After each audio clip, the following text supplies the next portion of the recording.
Isometric exercises have been shown to have a pain-relieving effect for patellar tendinopathies, but do they also have the same pain-relieving effect for Achilles tendinopathy?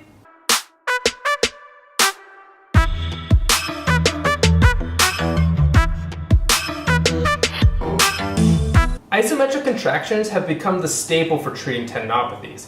This started off with research by Ebony Rio on the patellar tendon.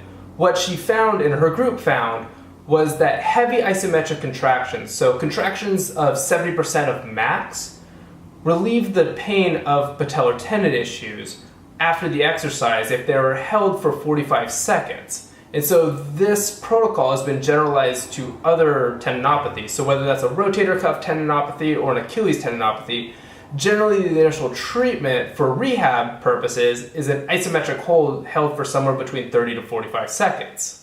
However, recent research by Seth O'Neill and his group looked at whether the protocol for a heavy isometric contraction actually had a pain-relieving effect for Achilles tendinopathies. What they found was that heavy isometric contractions for the Achilles tendon didn't actually result in pain relief like it does with patellar tendon issues. Interestingly, if we actually look at the individual data for each person, some people actually did have pain relief with a heavy isometric contraction, where some didn't. It was just overall, there wasn't that much of a difference pre-isometric contraction and post-isometric contraction. So there's a couple takeaways from the heavy isometric exercise program for the patellar tendon and also the Achilles tendon. One is that we shouldn't just blindly use isometric contractions. They're a great starting place, but some people are going to have a pain relieving effect by doing heavy isometric contractions.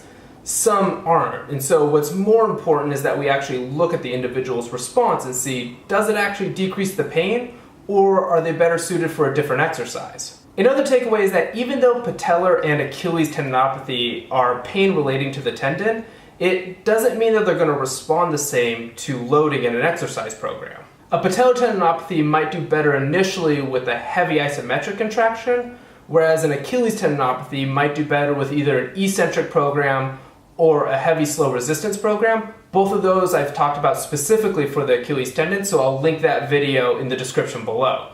In conclusion, even though heavy isometric contractions for an Achilles tendinopathy didn't result in the same pain-relieving effect that it does for a patellar tendinopathy, doesn't mean that we can't incorporate it into a rehab program for Achilles tendinopathy.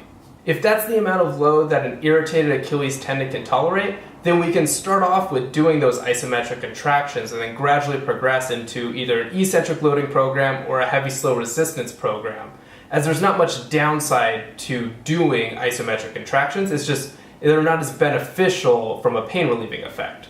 Thank you for watching this episode on isometric exercises for Achilles tendinopathy. I hope that you found this information useful. If you did, go ahead and give this video a big thumbs up, and if you want to see more of my content, go ahead and hit that subscribe button, which red button over here, but might be the red button over here. Wherever that red button is, go ahead and click that red button, and if you want to get a notification, go ahead and click that bell as well.